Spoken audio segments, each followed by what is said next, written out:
ආවඩා ආයිබෝ වේවා ජය කපිල YouTube නාලිකාව ඔස්සේ ගෙනේන පත්තරේ විස්තරේ වැඩසටහන අරගෙන ඔන්න අපි දෙන්න සුපුරුදු ලෙසින් අදත් ඇවිල්ලා ඉන්නවා ලංකාදීප පුවත්පතේ ප්‍රධාන සිරස්තල වලට මුල් පිටුවේ ඇති අවධානය යොමු කරන්නයි සූදානම් වෙන්නේ විනිසුරු විශ්‍රාම වයස් දීර්ඝ කිරීමට එරෙහිව විපක්ෂයෙන් අලුත් සටනක් විනිසුරු විශ්‍රාම වයස් දීර්ඝ කිරීමට ගෙනෙන 22 වෙනි ආණ්ඩුක්‍රම ව්‍යවස්ථා සංශෝධනයට එරෙහිව සිය විරෝධතා ක්‍රියාමාර්ග වේගවත් කිරීමට විපක්ෂය සහ සිවිල් සංවිධාන තීරණය කර ඇතයි කියලා ඔන්න ඉහළින්ම ලංකාදීප මුල් පිටුවේ සඳහන් වෙනවා මෙන්න මේ විදිහට වැඩි විස්තර අපි කියන්නම් දෙවනි පිටුවට ගිහිල්ලා ඒ අනුව සියලු දේශපාලන පක්ෂ සහ සිවිල් සංවිධාන ලබන සතියේ රැස් වී ඉදිරි සටන් ක්‍රියාමාර්ග සම්බන්ධයෙන් පොදු තීරණයකට එරඹීමට නියමිතයි කියලා සඳහන් වෙනවා එසේම මෙම තීරණය සම්බන්ධයෙන් එක්සත් ජාතීන්ගේ සංවිධානයේ ජාත්‍යන්තර මූල්‍ය අරමුදල සහ ලෝක බැංකුව ඇතුළු ජාත්‍යන්තර සංවිධාන දැනුවත් කිරීමට කටයුතු ද ඇති බව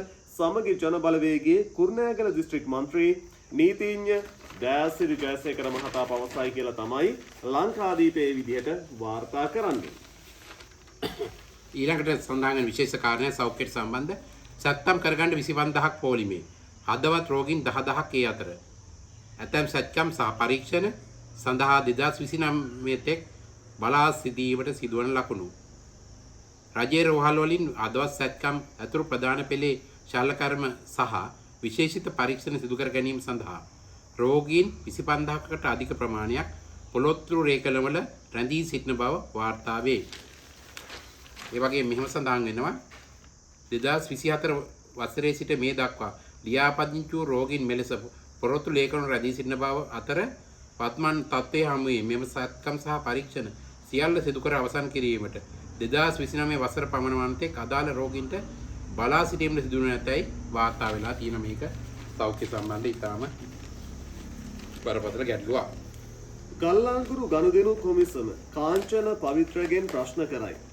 ගල්ලාංගුරු ගනුදෙනු සම්බන්ධයෙන් විමර්ශන පවත්වන ජනාධිපති කොමිසම් සභාව හිටපු බලශක්ති අමාත්‍යවරුන් වන කාංචන විජේසේකර සහ පවිත්‍රා වන්‍යාරච්චි යන මහත්ම මහත්මීගෙන්ද ප්‍රශ්න කර සටහන් කරගෙන ඇති කියලා සඳහන් කරනවා.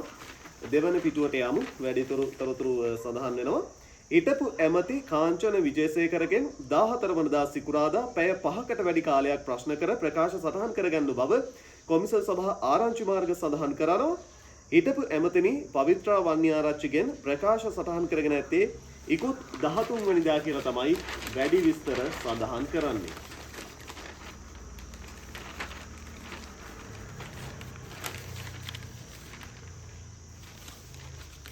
ඊළඟට සඳහන් වෙනවා රට සේවය කරන පාර්ලිමේන්තුව යන්න අවශ්‍ය නැහැ. ඇතැම් විට ජනාධිපති වෙනස් වුණත් ආණ්ඩුව දිගටම පවතිනවා.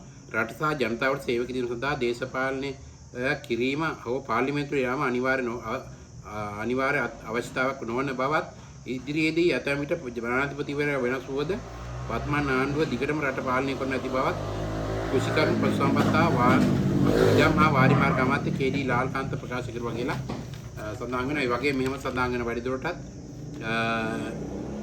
මානවදුරි පැවති මාධ්‍ය හමුවක් අමතමින් අමාත්‍යවරයා වැඩිදුරටත් කියා සිටියේ මින් ඉදිරියට තමන් කිසිදු දිනක මහනුවර දිස්ත්‍රික්කයෙන් පාර්ලිමේන්තුව මැතිවරණය සඳහා ඉදිරිපත් නොවන බවයි. මෙවර මහනුවරින් මැතිවරණය සඳහා ඉදිරිපත් වූයේද ජනාධිපතිවරයා ඒ සඳහා මෙරට තමාට බල කර සිටි බැවින් බවද හෙතෙම වැඩිදුරටත් සඳහන් කරලා තියෙනවා.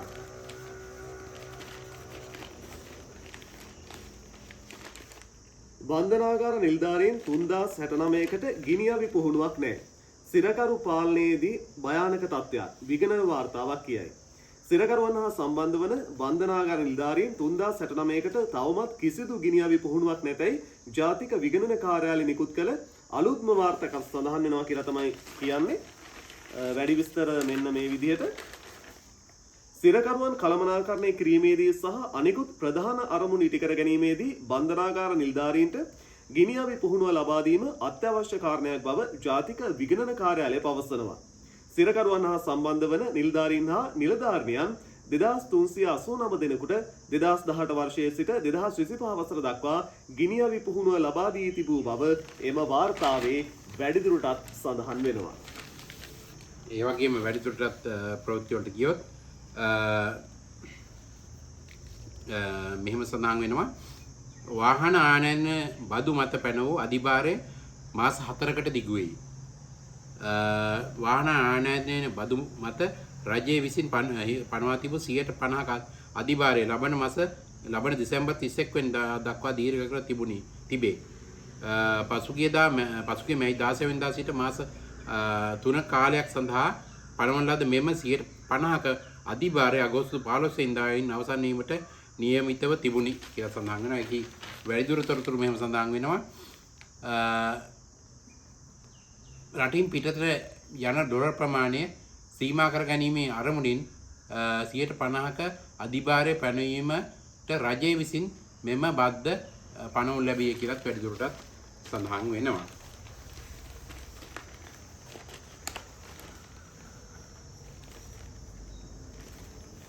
රැඳවියන් 4 ගුණයකින් ඉහළට බන්ධනාගාර ප්‍රධානීන් පොලිස්පති අනිද්දා මානව හිමිකම් කොමිසමට බන්ධනාගාර තුල පවතින තදබදය සහ ඊට තුඩු දී ඇති ගැටලු විසඳීම සඳහා බන්ධනාගාර දෙපාර්තමේන්තුවේ ප්‍රධානීන් සහ පොලිස්පතිවරයා ඇතුළු වගකිවයුතු නිලධාරීන් අනිද්දා අඟහරුවාදා දින ශ්‍රී ලංකා මානව හිමිකම් කොමිසම් සභාව හමුවට කැඳවා ඇත කියලා තමයි සඳහන් වෙන්නේ. ඇතුල් පිටුවේ මෙන්න මේ විදිහට වැඩි විස්තර සඳහන් වෙනවා. මහජන ආරක්ෂක අමාත්‍යාංශයේ මෙන්ම අධිකරණ සහ ජාතික ඒකාබද්ධතා අමාත්‍යාංශයේ ප්‍රධානීහුද මෙසේ කැඳවූ පිරිසට ඇතුළත් වෙති. බන්ධනාගාර ගැටලු වලට කෙටි කාලීන, මධ්‍ය කාලීන සහ දිගු කාලීන විසඳුම් ලබා ගැනීම සඳහා මෙම සාකච්ඡාව පවත්වන බව ශ්‍රී ලංකා මානව හිමිකම් කොමිසම් සභාවේ කොමසාරිස් නීතිඥ නිමල් ජී පුංචිහේවා මහත්මයා පැවසුවා කියලා තමයි සඳහන් වෙන්නේ. ඒ වගේම සිරස්තර අවසන් කරන්න තෝරගන්නේ වැලිකඩ කාන්තාංශයේ කුඩා දරුවෝ 29ක් සිරපත් කති. වැලිකඩ බන්ධනාගාරයේ කාන්තාංශයේ කාන්තා රැඳවියන් 825 දෙනෙකු සමග කුඩා දරුවන් 29 දෙනෙකුද රඳවා සිටින බව ජාතික විගණන කාර්යාලය නිකුත්කළ නවතම වාර්තාවක සඳහන් වේ. මෙම දරුවන් සිය මව්වරුන් සිරගත වීම නිසා රිමාන්ඩ් බන්ධනාගාර වීමේදී ඔවුන් සමග පැමිණි අය වෙති.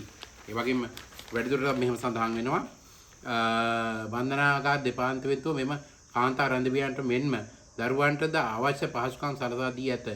මේ අතර වැලිකඩ මැගසින් සහ කොළඹ රිමාන්ඩ් බන්ධනාගාරවල ගොඩනැගිලි පහසුකම් ප්‍රමාණ නොවීම හේතුවෙන් රැඳවියන් මෙන්ම නිර්ධාරිතද ගැටලු රැසකට මුහුණ දී සිටින බව ජාතික විගණන කාර්යාලය සඳහන් කරලා තියෙනවා.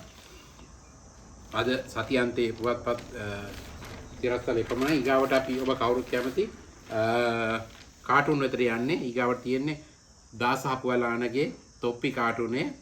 ඒකේ ඉන්නවා ජී.එල්. පිරිස් මහත්මයා අපේ නීති විශාරදයා හිටපු උපකුලපතිවරයා කොළඹ විශ්වවිද්‍යාලයේ හුඹහට අත දාලා 22 වෙනි ආණ්ඩුක්‍රම ව්‍යවස්ථාව කියන හුඹහට අත දාලා ඒකේ ඉන්න නයි අරගෙන නයි කවා ගන්න හදනවා වගේ මට පේන්න හැටියට නයි අරන් පෙන්නන්න හදනවා වගේ තාව වෙනවා මේ ජනතාවට නයි කුඩේක නයි දාන කුඩේකොත් එතුමා ඉස්සරහට ඈත් කරන් ඉන්නවා. ජනතාව වෙවුල බලා ඉන්න දුප්පත් ජනතාව එතුමා නයි එළියට හොයන හැටි අත දාගෙන නයි හොයනවා. ඊගාවට තියෙන්නේ තවත් කාටුනයක් තියෙනවා. ලංකෝනිස් කාටුනේ පියල්ලුදේ සමරවීරගේ මිනිස්සු කරන සමහර වැරදි වලට සෝබාදාම් සාධාරණ නඩුවහලා දඬුවම් දෙනවා කියන කතාවක් මම අහලා තියෙනවා. එහෙම නම් හොඳ වෙලාවට ඔය සෝබාදාම සෝබාදාමට විශ්‍රාම වයසක් නැත්තේ. ඇයි එහෙම කියන්නේ? එහෙම වුණා නම් සාධාරණ නඩුවහනවයි කියලා සෝබාදාම විශ්‍රාම යන වයස දික් කරන්න ගියොත් සමහරු එයාට විරුද්ධ වෙන්න බැරි නෑනේ කියලා කියනවා. මොකද මේ දවස්වල යන්නේ රටේ ප්‍රධාන ප්‍රශ්න ඒවට පත් කරන් තියෙන්නේ මොකද්ද? විශ්‍රාම වැටු මිනිසුරුන්ගේ අනිත් ප්‍රශ්නේ යට ගිහින් තියෙනවා. ඒ ප්‍රශ්නේ තමයි